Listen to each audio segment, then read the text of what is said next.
Que Dios lo bendiga en esta hermosa tarde. Filadelfia Sur, Instituto Bíblico. Les mando un fuerte saludo, un fuerte abrazo el pastor Dan. Y hoy tengo el privilegio enorme de poder dar la tercera clase de Romanos capítulo 3, que título tiene Todos pecaron. Y cuando estaba meditando sobre cómo empezar la clase, me venía al corazón hablarles sobre una característica de Dios que nos va a ayudar a entender el porqué de Romanos 3. Se trata sobre la santidad de Dios.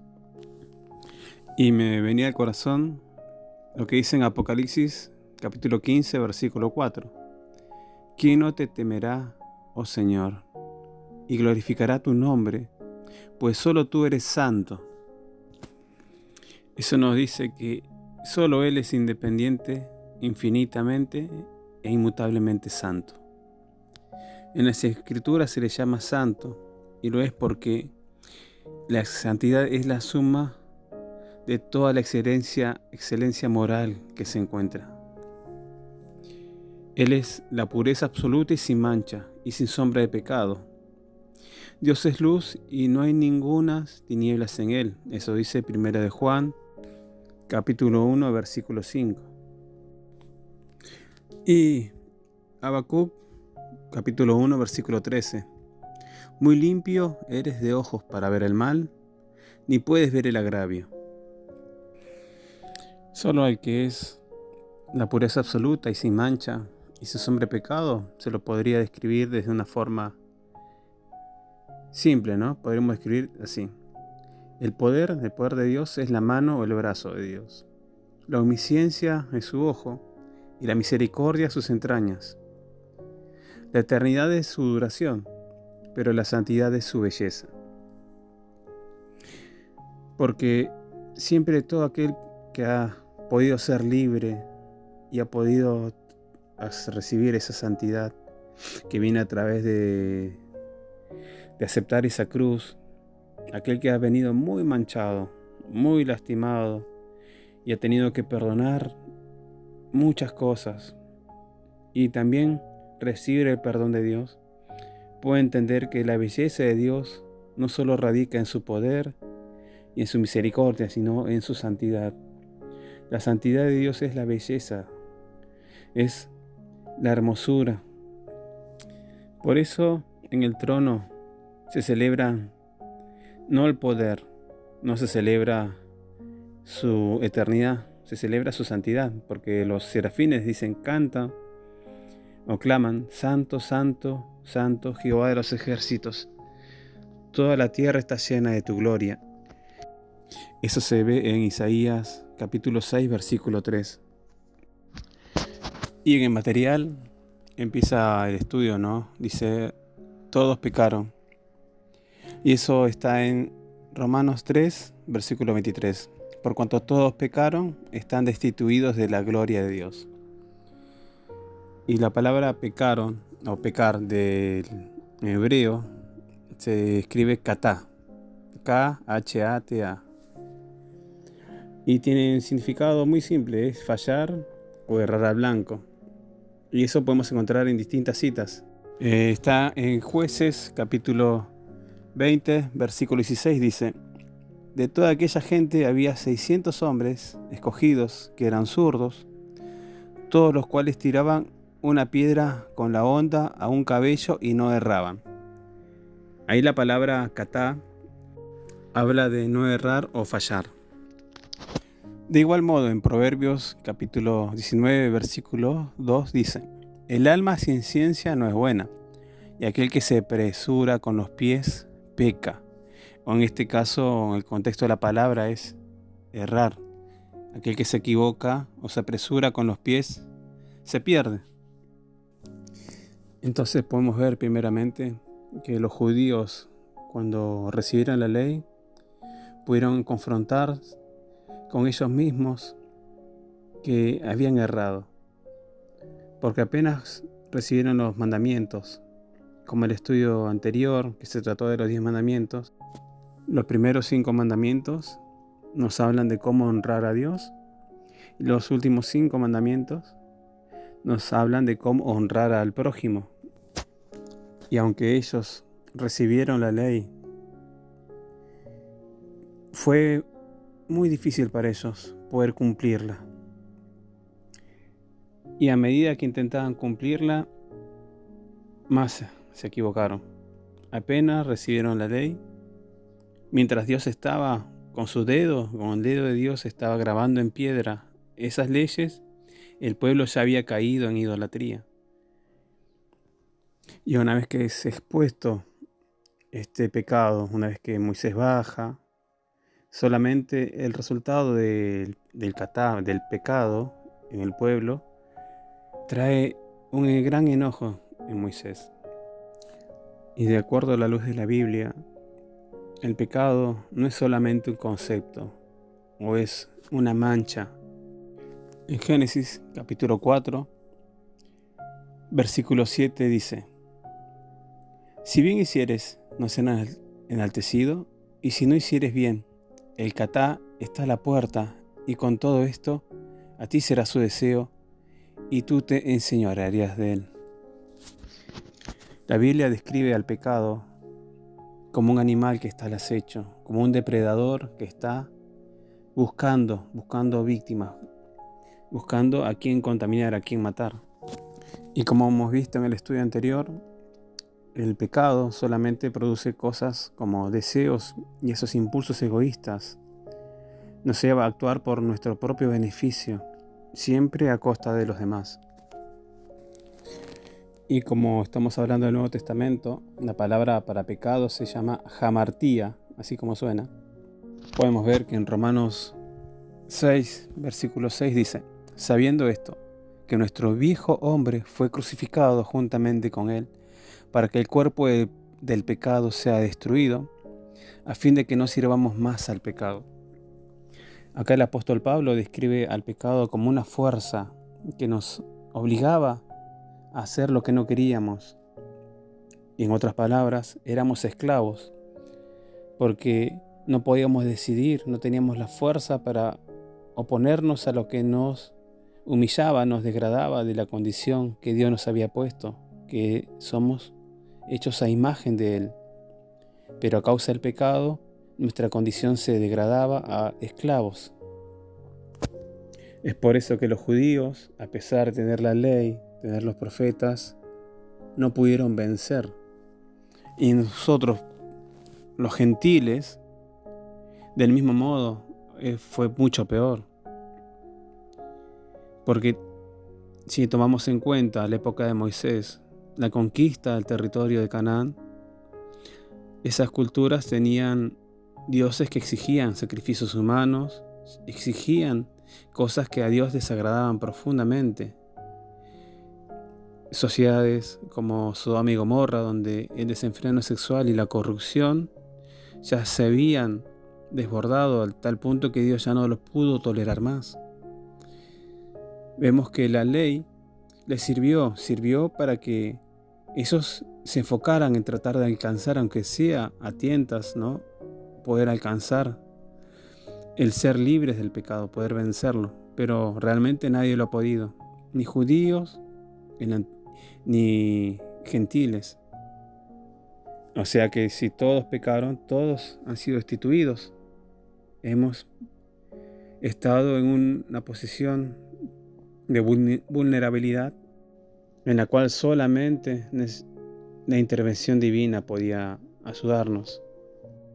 Por eso está escrito en versículo 24, dice, de Romanos 3, siendo justificados gratuitamente por su gracia mediante la redención que es en Cristo Jesús. Me viene al corazón algo que está escrito en Números capítulo 23, versículo 21, y dice: no ha notado iniquidad en Jacob, ni ha visto perversidad en Israel. Habla de la bella bendición, ese hermoso regalo que es cuando Dios no toma en cuenta nuestros pecados, nuestras transgresiones. En este momento de la historia de Israel había un acusador, el rey Balac de Moab, y había contratado al profeta Balaam para que maldijese a Israel. Y por más que le quiso dar mucha recompensa, no pudo este profeta, porque para Dios no había iniquidad en Israel. Tuvieron pecados. Usted conoce la historia, usted sabe lo que pasó en el desierto, las veces que se quejaron contra Dios, que murmuraron.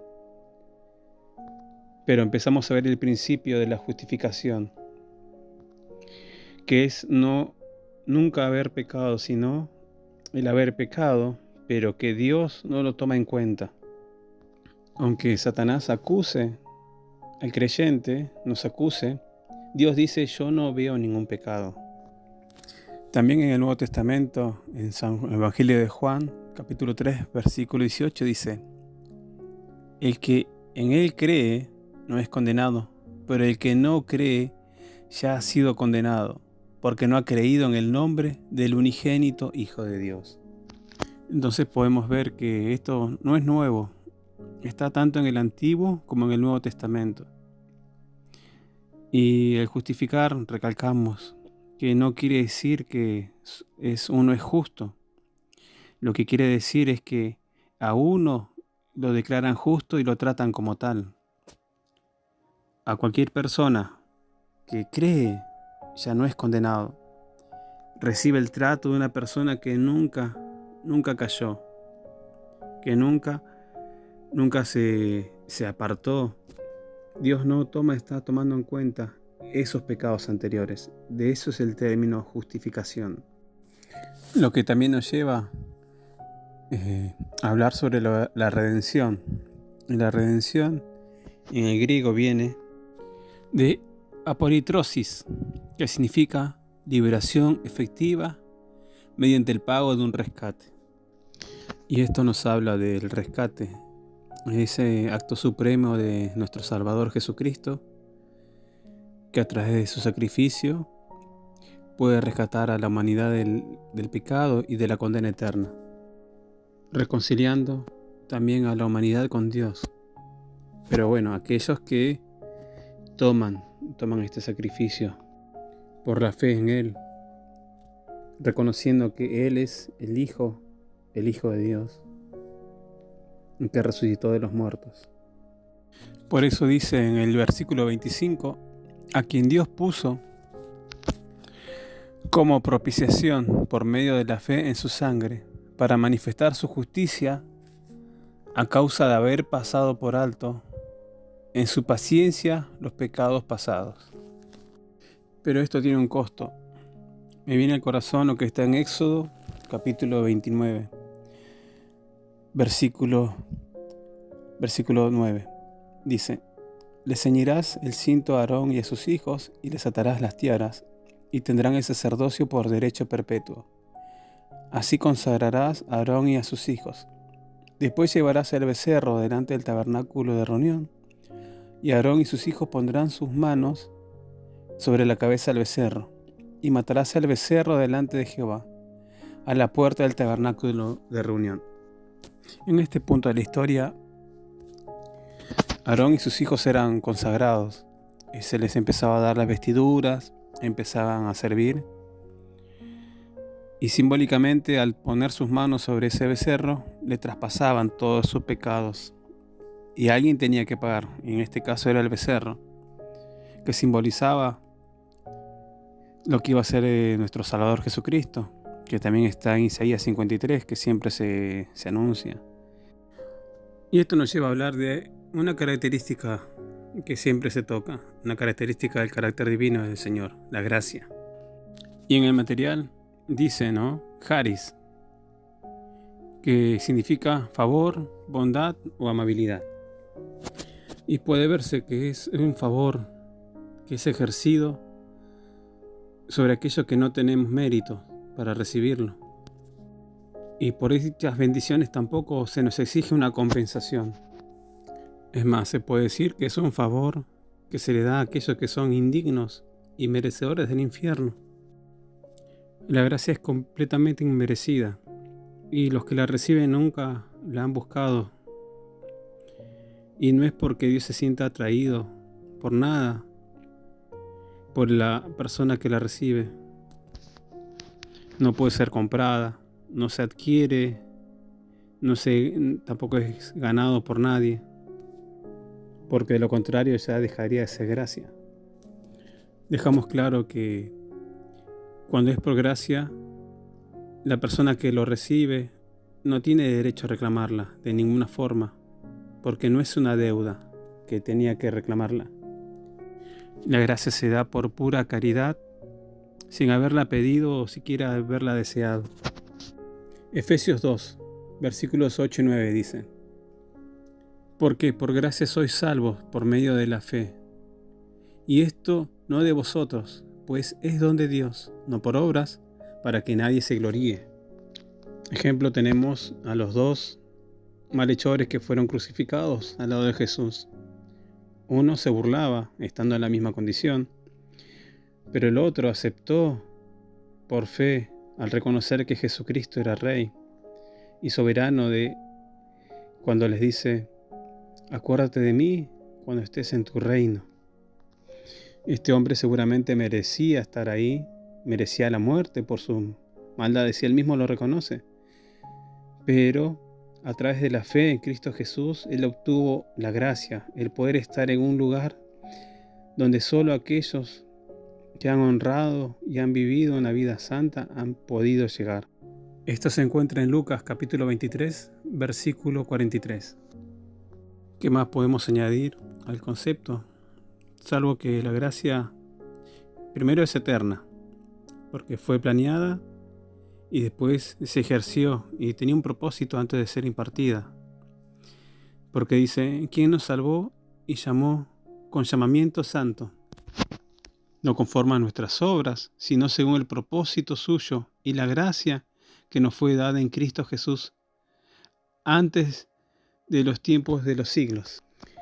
En 2 de Timoteo 1:9. También se puede hablar que es soberana, porque Dios la ejerce y se la da a quien Él quiere. Como dice Romanos 5:21, así también la gracia reina. Y si la gracia reina, entonces está en el trono, y el ocupante del trono es soberano. Por eso se llama el trono de la gracia. Está en Hebreos 4:16. Tampoco podemos afirmar y decir que la gracia está sobre toda la humanidad, porque si fuera así, todos los descendientes de Adán, todos aquellos hijos después de que Adán y Eva fueron expulsados, serían salvos. Y si fueran todos salvos, se podría decir que Dios estaba obligado a llevar al cielo a toda la humanidad, en compensación por haber permitido ese gran pecado. Pero Dios no tiene ninguna obligación, y mucho menos con aquellos que son rebeldes. Entonces entendemos que la vida eterna es un regalo. Por lo tanto, no puede ganarse por obras ni reclamarse como un derecho. ¿Y quién tiene la autoridad para preguntarle a Dios por qué decide darle la vida eterna a unos sí y a otros no? No podemos tomar a Dios como injusto, porque nuestro Salvador no le niega este regalo a cualquiera que lo busca con un corazón limpio, que trata de buscarlo a Dios con las reglas que Él ha escrito. Porque Él no está obligado a dar ese regalo a quienes no lo valoran. Y tampoco está obligado a salvar a aquellos que han decidido seguir su propio camino, a pesar de que han conocido y han sido predicados. Volviendo a Romanos 3, versículo 28 dice: concluimos pues que el hombre es justificado por la fe sin las obras de la ley. Y la Biblia nos habla de muchos tipos de fe. En algunos casos, fe para obrar milagros, o como un don dado por el Espíritu Santo. Pero este tipo de fe habla de una fe que salva. Una fe que diga: yo creo en Cristo.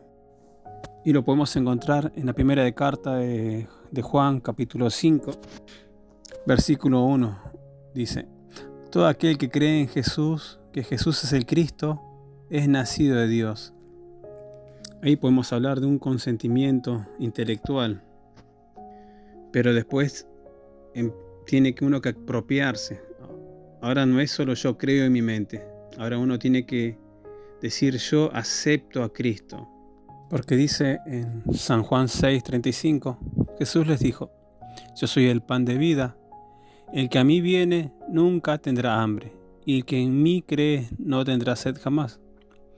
Versículo 44 dice, ninguno puede venir a mí si el Padre que me envió no lo trajere, y yo le resucitaré en el día postrero. Y el versículo 54 dice, el que come mi carne y bebe mi sangre tiene vida eterna, y yo le resucitaré en el día postrero. Ahí habla de la acción de acercarse hacia Jesús. Y también el de entregarse a Cristo. Como dice en 1 de Timoteo, versículo 12, capítulo 1, versículo 12, dice, doy gracias al que me fortaleció, a Cristo Jesús nuestro Señor, porque me tuvo por fiel, poniéndome en el ministerio, habiendo yo sido antes blasfemo, perseguidor e injuriador, mas fui recibida misericordia, porque lo hice por ignorancia e incredulidad. Pero la gracia de nuestro Señor fue más abundante con la fe y el amor que es en Cristo Jesús. Por eso también la fe se manifiesta en la confianza que pone el Señor en nosotros, en darnos un nuevo propósito, en darnos una nueva tarea, en la cual no solamente por la oración hemos recibido al Señor por fe y continuamos una vida simple y vacía, ocupándonos de las tareas diarias, trabajo, familia, cosas que son importantes. Pero también, dice Pablo, le escribe a Timoteo, poniéndome en el ministerio, o sea, en el servicio, en la tarea, en lo que a él le interesa.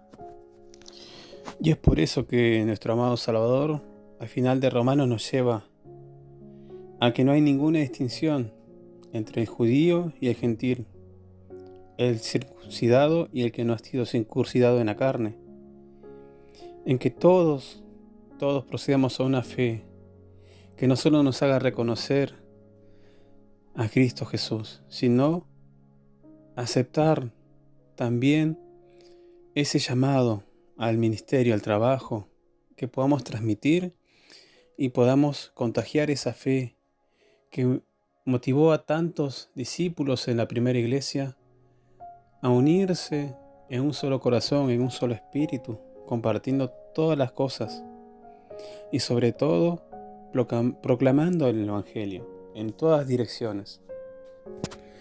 Para ir concluyendo esta hermosa clase, amados hermanos, podemos analizar que nuestro Salvador es un Dios santo y que esa santidad no es inalcanzable.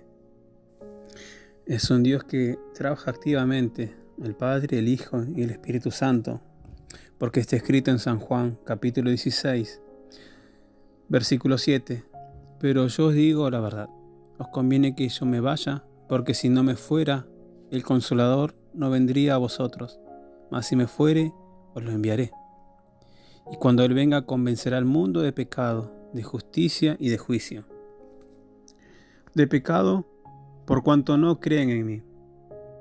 Entonces entendemos que si esta obra ha sido hecha por el Espíritu Santo en nuestras vidas, corresponde que podamos, como dice el versículo 31 de Romanos 3, luego por la fe invalidamos la ley en ninguna manera, sino que confirmamos la ley, porque ya no somos presos o esclavos del pecado, sino que somos libres para poder cumplir con lo que decía la ley. Esos 5 primeros mandamientos que nos llevaban a amar a Dios y esos 5 últimos mandamientos que nos llevaban a amar a nuestro prójimo y a honrarlos, los podemos cumplir, porque con el Espíritu Santo ya no hay justificación para aquel que miente, que engaña, que comete adulterio, que codicia, que no honra a los padres.